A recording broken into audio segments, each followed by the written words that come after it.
Tulsi Gabbard, at some personal risk, the Hawaii Democrat recently made a secret 7-day trip to Syria and Lebanon, where she met Assad along with many civilians and clergy and soldiers caught up in the conflict there. When she came back, she denounced the previous administration's efforts to depose Assad as both illegal and harmful to the Syrian people and American interests. What did she see there? Congresswoman Gabbard is with us tonight. Congresswoman, thanks a lot for joining us. Thank you very much. So you met with Assad. Not many people can say that. And Donald Trump, of course, at the same time has been emphasizing his plan to take on ISIS directly. We're not exactly sure what that means. But based on your conversation with President Assad, do you think the Assad government would welcome an alliance with the U.S. military to fight ISIS? First of all, in your intro, I just want to make a correction. I'm not a defender of Assad. I didn't go to Syria to meet with Assad. It was not even part of the plan initially. I went there to visit with the Syrian people, to share the care, the love, and the aloha that the people of our country have for them, and to see the situation on the ground for myself.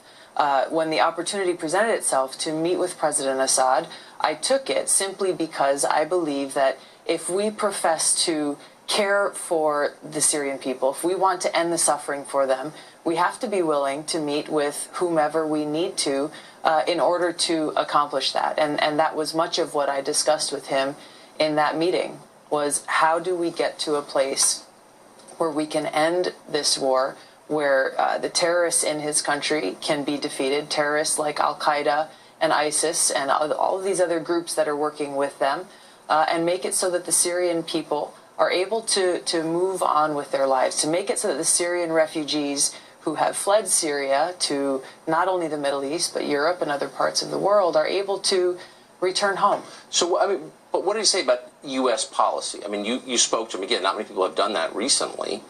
Is he open to some sort of alliance with the United States, assuming the Trump administration is open to that as well? What did Assad say to you?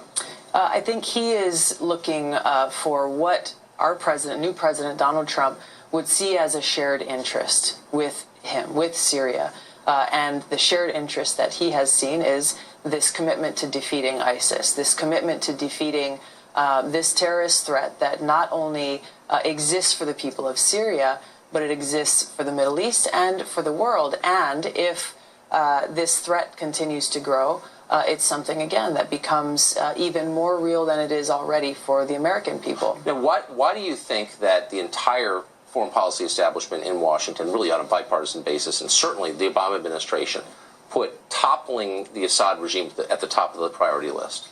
You know, it's unfortunate, but it continues a track record of foreign policy decisions that the United States has made, even in the recent past, beginning with Iraq in toppling the Saddam Hussein, with Libya in toppling Gaddafi, and now in Syria to topple What's the thinking behind it? I mean, you've thought about this. Why Assad? I mean, it's not a defense of Assad or his brutality. It's this idea that the United States should be the world's police, and that the United States should say, okay, here's a bad guy, we're going to go and topple this bad guy, without thinking through what the consequences of those decisions are. What would they be if Assad were toppled? And it looks less likely every day, but let's say that happened. Who would lead Syria, do you think? This is the key question, Tucker, is the reality on the ground is that the strongest force are groups like al-Nusra, which is Al-Qaeda, are groups like ISIS. There are many different radical jihadist groups who are fighting there, all with this same goal of toppling the Assad government, knowing that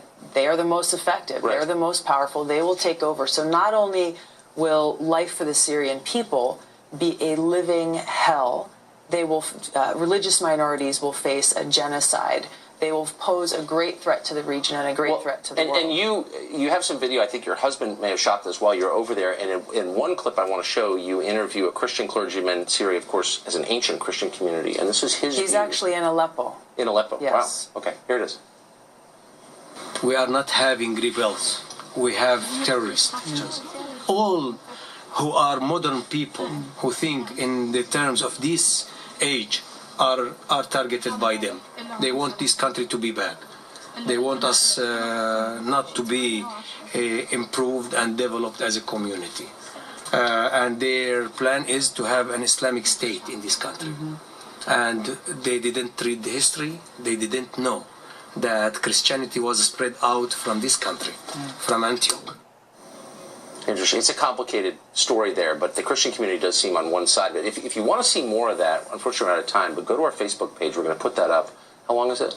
It's about 5 minutes long, and this reverend is talking about this rubble behind him is actually his church. Yep. That was completely destroyed. I just want to say really quick, the call that I heard from the Syrian people was for the United States to stop arming these terrorists, to stop providing this support, and that is exactly what my legislation does. The Stop Arming Terrorists bill will make it so that we are no longer fueling and providing support to militias and groups who are working directly with Al-Qaeda in Syria to try to overthrow this government, resulting in strengthening Al-Qaeda and increasing the suffering of the Syrian people. It's horrific. And killing a lot of Christians. Sounds reasonable. Thank you, Congressman. Thank you, Tucker.